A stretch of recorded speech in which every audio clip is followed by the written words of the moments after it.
हम पहले एक बात बहुत मजबूती से स्पष्ट कर देना चाहते हैं, और हमने पहले भी इस बात को कहा है कि ब्राह्मण समाज कभी किसी समाज का ना दुश्मन है, न किसी समाज से बैर रखता है, न किसी समाज से द्वेष रखता है। ब्राह्मण समाज एक ऐसा समाज है जो अपने समाज सबको लेकर चलना चाहता है, सबकी तरक्की और सबका विकास चाहता है। आप चाहे जहां पर देख लीजिए, चाहे शादी विवाह करने वाले हमारे जो ब्राह्मण समाज के पुरोहित हैं, जब अपनी पूजा पाठ खत्म करते हैं तो उनके जितने सहयोगी रहते हैं, जब तक वो सबको दक्षिणा नहीं दिला लेते, अपनी दक्षिणा नहीं लेते। हम सबका कल्याण चाहते हैं।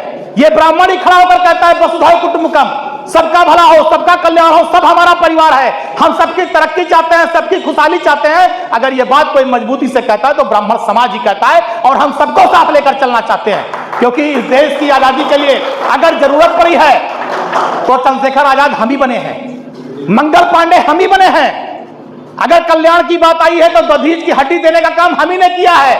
अगर विश्व कल्याण की बात आई है तो शंकराचार्य हम ही बने हैं, कोई दूसरा नहीं बना है। हमने सबका कल्याण किया है। इसलिए हम एक बात ये जरूर कहना चाहते हैं, ये तो आज बहुत स्थितियां खराब है कि लोग देवी देवताओं को भी जातियों में बांट रहे हैं। ये दुर्भाग्य है। अगर आज परशुराम भगवान जी का जन्मोत्सव है तो यह कोई जरूरी नहीं केवल ब्राह्मण ही मनाएगा। भगवान कभी किसी देवी देवता के नहीं होते। अगर ऐसा होने लगता तो रामनवमी हम लोग मनाते ही ना। हम लोग भगवान श्री राम की नवमी मनाते हैं, लोग क्षत्रिय कुल के थे ना मनाते, लेकिन हम सभी लोग मनाते हैं, देश दुनिया मनाती है, हम सब मनाते हैं। भगवान श्री राम का जन्म मनाते हैं, कृष्ण जन्माष्टमी मनाते हैं। लोग कहते हैं युद्ध कुल के थे। भगवान रात में 12 बजे भगवान सभी के घर में जन्म होता है, भगवान श्री कृष्ण का भोग लगता है, लोग पूरा खेल अच्छे से मनाते हैं। तो ब्राह्मण समाज तो सारे जाति धर्म मजहब को लेकर चलना चाहता है। हम सबकी तरक्की की कामना करते हैं, लेकिन दुर्भाग्य है कि जब हमारी तरक्की की बात आती है तो लोग हाथ पीछे खींच लेते हैं। यह एक बड़ा दुर्भाग्य है, और इसके लिए हम सारे लोगों को सजग होना पड़ेगा। इसके लिए हम सारे लोगों को सजग होना पड़ेगा। मैं इस बात को कहना चाहता हूं, अगर हमारे अंदर कोई कमी है तो जो हमारे बड़े बुजुर्ग हैं, हमारे भाई आकर हमको बताएं, उसको हम दूर करेंगे। अगर सुनील पाठक जी में कोई कमी है तो आप सारे लोग बताइए, उसको दूर करेंगे। या और जो समाज के लोग, चुनाव लड़ने वाले लोग हैं, समाज को आगे बढ़ाने वाले लोग हैं, अगर उनमें कोई कमी है आपको लगता है तो आप उसको बताइए, वो सारे लोग दूर करेंगे। लेकिन मैं ये विनती करना चाहता हूं कि जब हमारे भी लड़ने का समय आए, हम लोगों के आगे बढ़ने का समय आए, आपकी अगुवाई करने का समय आए, तो आपको भी पूरा आशीर्वाद देकर अपने बच्चों को, अपने भाइयों को भी आगे बढ़ाना और जिताना चाहिए। अभी गिना रहे थे जिला पंचायत में क्या स्थिति है, कितने ब्लॉक प्रमुख आपके, 5 विधायक में कौन है आपका। मैं ये मानता हूं कि हर दलों की अलग अलग मान्यताएं हैं, हर दलों के अलग अलग वोट बैंक होते हैं, हर दलों की अलग अलग विचारधारा होती है।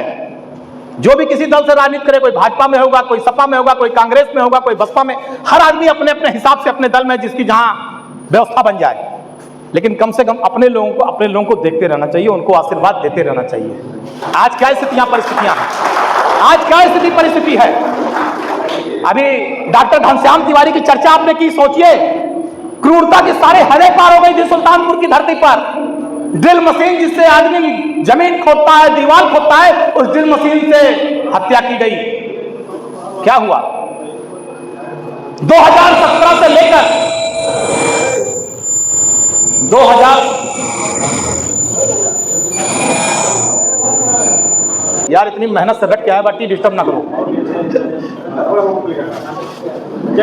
माइक वाले भाई, हम तुम्हारे जितना विद्वान नहीं है, इसलिए डिस्टर्ब ना करो, समझा करो। बड़ी मेहनत से रात भर सोचन की विद्वानों के बीच में बोलना, वो हमको बुलवाए दे रहे हो। आप सारे लोग जरा सोचिएगा, मेरी इस बात पर मनन करिएगा। अगर हम गलत हो तो बिल्कुल हमारा साथ मत दीजिएगा, लेकिन अगर हम सही हो तो सच के साथ खड़े होइएगा। 2017 से लेकर और आज 19 अप्रैल 2026 है। आंकड़े निकाल लीजिए कि ब्राह्मण समाज के कितने लोगों के फेक एनकाउंटर हुए हैं। आंकड़े निकाल लीजिए कि कितने ब्राह्मण समाज के लोगों को फर्जी मुकदमों में जेल भेजा गया।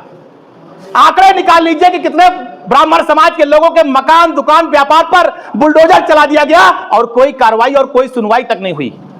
गाजीपुर विकलांग लड़का था, उपाध्याय समाज का, सब लोगों ने टीवी और चैनल में देखा रहा होगा। गाजीपुर ब्राह्मण समाज, आशुतोष उपाध्याय शायद उसका नाम था, उपाध्याय परिवार का था, विकलांग था, किसी मुद्दे को लेकर आंदोलन कर रहा था, भारतीय जनता पार्टी का कार्यकर्ता था। पुलिस वालों ने मार डाला, कोई कार्रवाई नहीं हुई, कोई कार्रवाई नहीं हुई। सोचिए, सत्ता दल का कार्यकर्ता था, अपने मांगों को लेकर धरने पर बैठा था और मार डाला गया, कोई कार्रवाई नहीं हुई। बगल चले जाइए सुल्तान बस्ती, कबीर तिवारी छा संघ का अध्यक्ष था, उभरता हुआ नौजवान था, हत्या हो गई, कहीं कुछ नहीं, उसकी बहन और उसका परिवार आज भी न्याय के लिए भटक रहा है। अभी लखनऊ में भी हत्या हुई एक इंजीनियर की, सीतापुर में पत्रकार की, अगर गिनाना शुरू कर दे तो हजारों की संख्या है, हजारों की संख्या है। आज भारतीय जनता पार्टी की सरकार में, आज भारतीय जनता पार्टी की सरकार में ब्राह्मण समाज दोयम दर्जे का है। मैं इसलिए इस बात को नहीं कह रहा हूं कि मैं समाजवादी पार्टी में हूं और ना मैं आज यहां पर समाजवादी पार्टी का कार्यकर्ता बनकर आया हूं। मैं अपने भाइयों, बंधुओं और बड़े लोगों के बीच में आपके समाज का आपका बेटा और भाई बनकर आया हूं। और जरा इस बात पर मनन करिएगा कि आज इसी फैजाबाद जनपद में आपकी क्या स्थिति है। किसी अधिकारी के यहां आप जाकर बैठ जाइए, आपकी कितनी सुनवाई होगी, कितनी पूछे, आप जरा पता लगा लीजिए, आप सोच लीजिएगा इस बात को। भदोही विजय मिश्रा राजनीतिक षड्यंत्र के तहत भाजपा की सरकार आने के बाद जेल में। आप सोचिए, जो उनका लड़का विदेश में पढ़ रहा था, जिसका कोई कसूर नहीं था, उस पर भी मुकदमा डालकर उसको भी जेल भेजने का काम किया जा रहा है। जो लड़का विदेश में पढ़ता था, विदेश से आया सीधे जेल चला गया। क्या अपराध है? बेटी दमाद और पूरा उनका इलाहाबाद का मकान सब बुलडोजर पे जमींदोज हो गया। आज के समय में पूर्वांचल में सबसे बड़े माफिया विजय मिश्रा हो गए। पीछे छोटा सा मिश्रा लगा, इससे बड़ा अपराध उनका कोई दूसरा नहीं है। पंडित हरशंकर तिवारी जी, जिनकी चर्चा भी आदरणीय सुनील पाठक जी ने किया, उनके मृत्यु के बाद ग्राम सभा के प्रस्ताव से उनके गांव में उनकी मूर्ति लग रही थी। यहां सब लोग बैठे जानते हैं, ग्राम समाज अगर प्रस्ताव कर दे, प्रधान प्रस्ताव कर दे, तो जमीन लिखा पढ़ी में मजबूत हो जाती है। वहां पर बाबा हरशंकर तिवारी की मूर्ति लगनी थी उनकी पुण्यतिथि के अवसर पर। यह बात भारतीय जनता पार्टी की सरकार को अच्छी नहीं लगी और बुलडोजर से जिस दिन मूर्ति लगनी थी पूरा चबूतरा गिरवा दिया गया और सरकार ने कहा यहां बाबा हरशंकर तिवारी की मूर्ति नहीं लगेगी। क्या अपराध था बाबा हरशंकर तिवारी का? वो ऊपर थे। विनय शंकर तिवारी को फर्जी मुकदमों में जेल भेजा गया, जमानत पर बाहर आए। अंबेडकर नगर के पूर्व विधायक आदरणीय पवन पांडे जी के बारे में भी भाई ने बताया, खाली उन्होंने अपने समाज की हक की आवाज को उठा दिया था और जेल काट रहे हैं। गाजीपुर से गाजियाबाद तक ऐसे सैकड़ों उदाहरण हैं। कितने उदाहरण आपके सामने प्रस्तुत किए जाएं और उसके बाद भी अगर आप लोग नहीं चेतेंगे, नहीं समझेंगे, तो भगवान परशुराम भी आपका कल्याण किसी कीमत पे नहीं कर पाएंगे। आपको इन सारी बातों को समझना होगा। मैं एक बात और कह के अपनी बात खत्म करना चाहता हूं कि हमें अपने समाज में शिक्षा पर जोर देने की बहुत आवश्यकता है। IAS, IPS, PCS, MBBS, BTech, MTech, बड़ी बड़ी जगहों पर हमें अपने समाज के बच्चों को पढ़ा लिखाकर आगे बढ़ाने की जरूरत है। हमारी विनती है कि जो भी कोई अगर गरीब परिवार का बच्चा है जिसके पास कलम, किताब और फीस की व्यवस्था नहीं है, तो हम सारे लोगों को मिलकर उस बच्चे को आगे जरूर बढ़ाना चाहिए, क्योंकि जब तक हमारा समाज पढ़ा लिखा नहीं होगा तब तक हमारा समाज तरक्की और विकास के रास्ते पर आगे नहीं बढ़ सकता।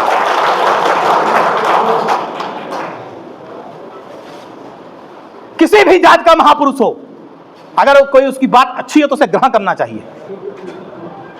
बाबा साहब भीमराव अंबेडकर ने एक बात कही कि शिक्षा शेरनी का वो दूध है जो पिएगा वो दहाड़ेगा। शिक्षा शेरनी का वो दूध है जो पिएगा वो दहाड़ेगा। जब आपका बच्चा स्कूल जाएगा, पढ़ेगा, लिखेगा, मेहनत करेगा, कोचिंग करेगा, तभी वो आईएएस बनेगा, कलेक्टर, कप्तान बनेगा, अधिवक्ता बनेगा, जज बनेगा। बगैर स्कूल गए वो कुछ नहीं बन पाएगा, या जाने रहिएगा। इसलिए शिक्षा बहुत जरूरी है। दो रोटी कम खाइए, लेकिन अपने समाज के बच्चों को स्कूल जरूर भेजिए, पढ़ने का उन्हें अवसर दीजिए, जिससे कि पढ़ लिख कर वो तरक्की और विकास के रास्ते पर जाए और आपका समाज भी विकास के रास्ते पर आगे बढ़ सके। पता कर लीजिए पहले कितने आईएएस आईपीएस आपके होते थे और आज क्या स्थिति, वो भी पता कर लीजिए। हम किसी समाज की बुराई नहीं कर रहे हैं। अगर कोई समाज मेहनत करके तरक्की कर रहा है, ये अच्छी बात है, लेकिन आप कहां हैं? अपने लिए भी चिंतन मनन करिए। आप आज किस पायदान पर खड़े हैं, इस पर भी आपको चिंतन मनन करना चाहिए। हमारे बड़े लोग भाफड़ देते हैं, मैंने सुना है। हम 300 विधायक हुआ करते थे, 350 हुआ करते थे, 250 हुआ करते थे। आज 40 विधायक होने में फेचकुट छूट जा रही है। क्यों छूट जा रही है? कभी सोचा है? पहले किसी विभाग में चले जाइए, प्रमुख सचिव, डीएम साहब, तिवारी जी, शुक्ला जी, पांडे जी, दुबे जी, चतुर्वेदी जी, आज आप विलुप्त होते जा रहे हैं। बताइए आदरणीय जयप्रकाश तिवारी जी, मेरी बात सही कि गलत है? बताइए, मैं सही बोल रहा हूं, गलत बोल रहा हूं? आज क्या स्थिति हम विभागों में हमारे लोगों की? ये कोई सम्मेलन से नहीं हो पाएगा। ये जब आपका बच्चा पढ़ेगा, लिखेगा, मेहनत करेगा, अच्छे से कॉपी किताब लेकर पढ़ेगा, तब ये हो पाएगा। जब आपका बच्चा यूपीपीएससी और आईएएस की परीक्षा को पास करेगा, मेहनत करेगा, तब आपके खानदान का, आपके समाज का नाम गौरवान्वित होगा, वरना कुछ नहीं हो पाएगा। हमें तो एक बात को देख के बड़ा अफसोस होता है, क्योंकि घर परिवार के लोग हैं, मैं कह दे रहा हूं,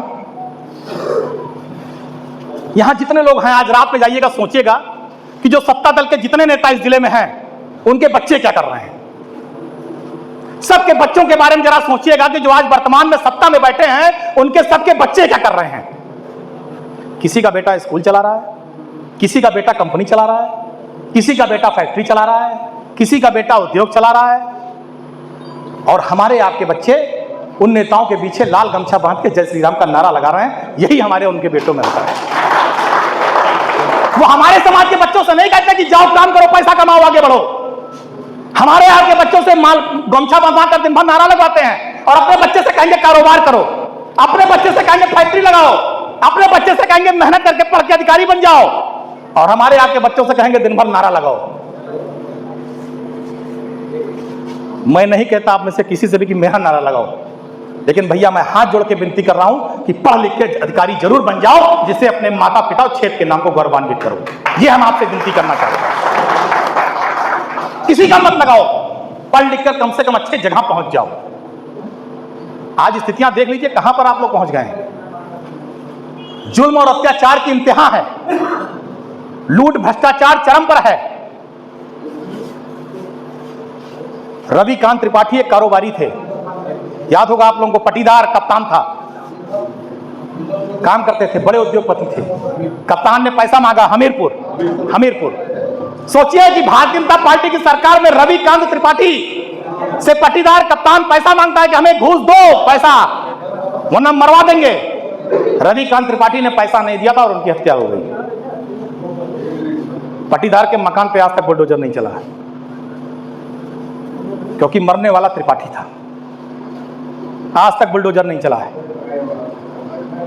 और मैं आप लोगों से एक बात और कहूंगा कि जहां पर अपने समाज के साथ जुल्म अत्याचार हो, बिल्कुल खड़े होकर बोलिए, लड़िए, फेसबुक पर लिखिए, अगर उचित समझिए हम लोगों को बुलाइए, हम लोग भी आपके साथ खड़े होंगे। लेकिन अपने समाज के साथ साथ अगर अन्य समाज के साथ भी कहीं जुल्म अत्याचार होता है तो वहां पर भी खड़े होकर बोलिए, तब आपका बड़प्पन माना जाएगा और यह माना जाएगा कि आप सारे समाज को साथ में लेकर चलना चाहते हैं। ये हम कहना चाहते हैं। जो पुरानी ये तो हिंदुस्तान, ये हमारा अयोध्या फैजाबाद ऋषियों मनीषियों और तपस्वियों की धरती है। ऋषि मुनि तपस्वी जो बता गए हैं, हम सबको लेकर चलने वाले लोग हैं। सबका विकास चाहते हैं, सबका घर घर परिवार की तरक्की चाहते हैं, लेकिन अपना भी विकास चाहते हैं, अपने समाज की भी तरक्की और विकास चाहते हैं। ये हम आपसे कहना चाहते हैं। मैं भाई सुमित तिवारी जी को, भाई सचिन तिवारी जी को, भाई दीपक जी को, इनके जितने सहयोगी आदरणीय ये चालक, अखिल भारतीय चालक परिषद के हमारे जितने पदाधिकारी हैं, जिन्होंने इस सफल कार्यक्रम का आयोजन किया, आप सबको यहां पर बुलाया और इतनी गर्मी में आपने अपना अमूल्य समय दिया, इसके लिए मैं आप सबका हृदय से आभार व्यक्त करता हूं। लेकिन इतना जरूर कहना चाहता हूं, जागिए। अगर आप आज नहीं जागेंगे तो जब कभी इतिहास लिखा जाएगा हमारे आपका, तो हमारा अध्याय, आपका अध्याय बहुत काला रहेगा। ये हम कहना चाहते हैं। अगर आप चाहते हैं कि आपका अध्याय स्वर्णिम रहे तो आपको जगना पड़ेगा। हो सकता है मेरी बात बुरी लग जाए, और सभी देवी देवताओं की छुट्टी रहेगी। सारे और देवी देवता हैं, और भगवान परशुराम को महापुरुष बना दिया। हम धन्यवाद देंगे अपने नेता श्रद्धेय मुलायम सिंह जी को, अखिलेश जी को, कि उन्होंने भगवान परशुराम की जयंती का अवकाश चाणक्य परिषद के कहने पर ही किया था। किसी को यह बात मालूम हो ना मालूम हो, लेकिन हमें याद है कि चाणक्य परिषद के लोगों को लखनऊ में बुलाया था श्रद्धेय मुलायम सिंह यादव जी ने, और बैठाकर चाय नाश्ता भोजन कराकर और भगवान परशुराम की जयंती के अवकाश को घोषित किया था और सम्मान बढ़ाने का काम किया था। लेकिन 2017 में जब भारतीय जनता पार्टी की सरकार बनी और सूची जारी हुई तो पढ़ लीजिएगा, वहां भगवान परशुराम की जगह महापुरुष परशुराम लिखा था और उस छुट्टी को निरस्त किया गया, और जो आज तक जारी है, जो आज तक जारी है। किसी और महापुरुष की जयंती का अवकाश घोषित हो, हमें उस पर बिल्कुल तकलीफ नहीं है। हम सारे महापुरुषों का सम्मान करते हैं। किसी और देवी देवता की जन्मोत्सव पर अवकाश घोषित हो, हमें पूरी खुशी है, हम पूरा आदर सम्मान करते हैं। लेकिन हमारे भगवान परशुराम के साथ ऐसा भेदभाव क्यों है, यह हमारे आपके लिए चिंता का विषय है। यह हमारे आपके लिए चिंता का विषय है। हम भगवान श्री राम को भी मानते हैं, हम उनकी भी जयंती मनाते हैं, भगवान रामनवमी मनाते हैं धूमधाम के साथ, हम कृष्ण जन्माष्टमी मनाते हैं धूमधाम के साथ, हम मां भगवती का त्योहार मनाते हैं नवरात्रि धूमधाम के साथ। तो भगवान परशुराम के जन्मोत्सव से इतनी दूरी क्यों, इतनी नाराजगी क्यों, इतनी कुंठा क्यों, क्यों उनकी जन्मोत्सव के अवकाश को निरस्त किया गया? यह सवाल आप सारे लोगों को, सत्ता में बैठे हुए लोगों से पूछना चाहिए कि ऐसा क्यों है, और इसका आपका जवाब सत्ता के लोगों से आपको लेना भी चाहिए। मैं इन शब्दों के साथ, क्योंकि आज भगवान परशुराम जी के जन्मोत्सव के कई कार्यक्रम हैं, सब जगह मुझे हर जगह कार्यक्रम में सम्मिलित होना है। मैं आप सबसे आशीर्वाद चाहता हूं। कोई अगर हमसे गलती हुई हो, कोई अगर हमारी बात आपको बुरी लगी हो, तो मैं आपसे क्षमा भी चाहता हूं। आप हमारे घर परिवार के हमारे बड़े हैं, हम आपसे विनती करेंगे, अनुनय विनय करेंगे, पैर छुएंगे, आपके सामने एक बार नहीं 10 बार हाथ जोड़कर गिड़गिड़ाएंगे। आपसे कुछ भी मांगने में हमें जरा भी संकोच नहीं है। हम आपसे क्षमा भी मांग रहे हैं अगर हमारी कोई बात बुरी लगी हो, कभी हमसे कोई गलती हुई हो। लेकिन आज भगवान परशुराम के जन्मोत्सव के अवसर पर हम आपसे आशीर्वाद भी चाहते हैं कि अगर आपका ये बेटा, आपका भाई, आपका सहयोगी पवन पांडे, अगर आपको लगता है कि आपके लिए लड़ता है, आपके सम्मान को बढ़ा सकता है, आपके किसी काम आ सकता है, कभी आपके लिए किसी एक जगह पर खड़ा हो सकता है, तो अपने इस बेटे को भी आशीर्वाद देकर इस बार चुनाव जिताने का काम करिएगा। ये आपसे विनती और निवेदन करता हूं। मुझे इस बात को कहने में कोई तकलीफ नहीं है और ना मुझे कोई शर्म आती है कि 2012 में हम आपके आशीर्वाद से पहली बार विधायक बने।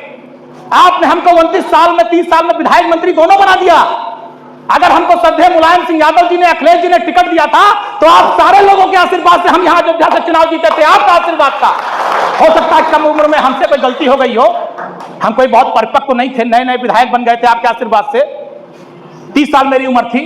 हो सकता है मुझसे लड़कपन में कभी आपके सम्मान में कोई कमी हो गई हो, तो मैं उसके लिए आप सबसे क्षमा याचना चाहता हूं। लेकिन यह विश्वास दिलाना चाहता हूं कि जीवन में कभी आपको हमारे द्वारा तकलीफ नहीं होगी, कभी आपके सम्मान में कोई कमी नहीं होगी, आपका कभी कोई काम नहीं रुकेगा, और जहां पर आप आदेश करेंगे एक बेटा, भाई, सहयोगी बनकर एक पैर पर सदैव आपके साथ, आपके सम्मान के लिए खड़ा रहूंगा।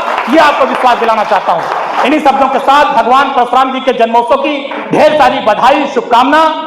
अखिल भारतीय चाणक्य परिषद के सभी सम्मानित पदाधिकारियों को ढेर सारी बधाई, शुभकामना। भाई सचिन तिवारी जी, सुमित जी, दीपक जी, इनके जितनी पूरी टीम, सहयोगी साथी, जिन्होंने आप सबको आमंत्रित किया, हमको आमंत्रित करके भगवान परशुराम के जन्मोत्सव में सम्मिलित होने का अवसर दिया, इनको ढेर सारी शुभकामना, बधाई देता हुआ आप सभी के सामने अपनी बात खत्म करता हूं। भगवान परशुराम की जय हो। भगवान परशुराम का आशीर्वाद हम सब पर बना रहे और भगवान परशुराम जी हम सभी का कल्याण करें। बहुत बहुत धन्यवाद।